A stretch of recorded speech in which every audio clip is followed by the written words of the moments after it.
Le Robinson suisse. Je m'étais embarqué pour l'Amérique avec ma femme et mes 4 fils. Pendant la traversée, une terrible tempête jeta le vaisseau sur des récifs en avant d'une côte qui se trouvait à quelque distance. La partie où nous nous étions prosternés, implorant la clémence divine, fut celle soutenue au-dessus des flots. Le reste s'était enfoncé avec équipage et passagers. La tempête enfin apaisée, nous parvînmes avec des planches et quelques cordages à établir un radeau qui nous permit de gagner la côte. Il ne s'y voyait aucun être humain et nous connûmes bientôt que c'était celle d'une île déserte. Nous nous étions munis de quelques outils et ustensiles et surtout d'armes et de munitions. Nos estomacs criaient famine. Avant tout, il fallait songer à manger. Pendant que la mère et les 2 cadets, Ernest et Jack, allumaient du feu sous la marmite, Fritz l'aîné, s'était mis en chasse avec le chien du bord qui nous avait suivis à la nage, tandis que je recueillais les débris que la mer rejetait et que le petit Franz explorait les rochers. À l'appel de celui-ci, nous fûmes bientôt tous réunis autour d'un énorme homard qu'il venait de capturer. Ce crustacé et quelques oiseaux abattus par Fritz nous assurant de quoi vivre pendant 2 jours, sans plus de soucis à cet égard, avec 3 cuves que j'avais recueillies entre autres choses jetées à la côte, nous construisîmes une sorte de bateau. Et le lendemain, grâce à ce rudimentaire esquif, nous arrivions à l'épave et en ramenions avec des provisions, un bœuf et une vache trouvés vivants. Après 15 jours consacrés à retirer de l'épave tout ce qui pouvait s'y trouver d'utilisable pour notre nourriture, nos vêtements et l'édification d'une cabane, nous explorâmes le pays, et c'est ainsi que nous reconnûmes que c'était une île déserte. Mais, comme il y venait des fruits et des légumes de toutes sortes et que le gibier abondait, sans parler des poissons, notre subsistance était largement assurée. Au cours de notre exploration, comme je venais de tuer un singe et que le chien et Jack s'élançaient vers ma victime, un petit frère de celle-ci se laissa tomber sur la tête de mon garçon et se prit à tirer sur les cheveux avec frénésie.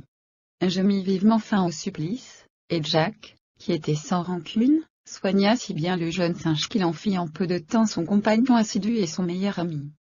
Ernest qui, très studieux, avait poussé loin ses connaissances en botanique, nous fut un guide précieux dans la recherche des plantes pouvant nous être utiles.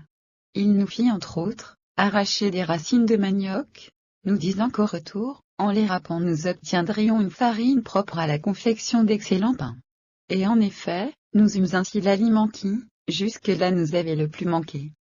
Un jour, ayant dépisté un troupeau de buffles, Fritz et moi nous parvînmes en rampant, à nous en approcher jusqu'à bonne portée de nos armes. Sous la décharge il en restait 2 sur le terrain, le reste s'enfuit, sauf un jeune dont nous pûmes nous emparer alors qu'il s'obstinait à faire tête à notre chien. Nous boucanâmes la chair des 2 morts. Et Fritz, en quelques jours, dompta le vivant. Une fois que nous pêchions, vint à passer près de notre bateau une énorme tortue. Vivement je la harponnai, puis, profitant de ce qu'elle était étourdie, on lui boucla un fût vide sur le dos pour l'empêcher de plonger. Dirigée ensuite à coups de rame, elle nous remorqua jusqu'au rivage. Et là, on la tua et dépsa pour la soupe. Il faut dire qu'entre-temps Jack avait déniché, apprivoisé et dressé à la chasse une jeune aigle. Il avait aussi appris à lancer le lasso. Un jour, monté sur le buffle, dont il s'était fait une monture très docile, il put ainsi prendre vivante une autruche que d'ailleurs ensuite il protégea à grande peine contre les attaques de son aigle.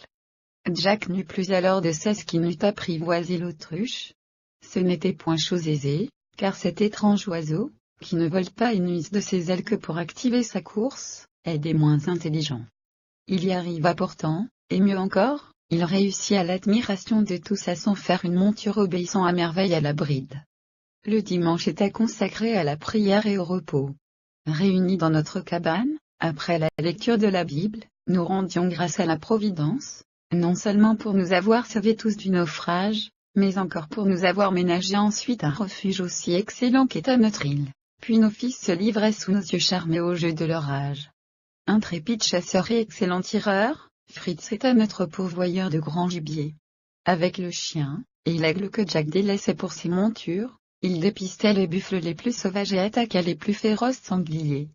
Aussi hardi pêcheur, et expert dans l'art de lancer le harpon, monté sur une barque insubmersible qu'il s'était construite, il poursuivait et capturait au milieu des îlots démontait les phoques et les veaux marins.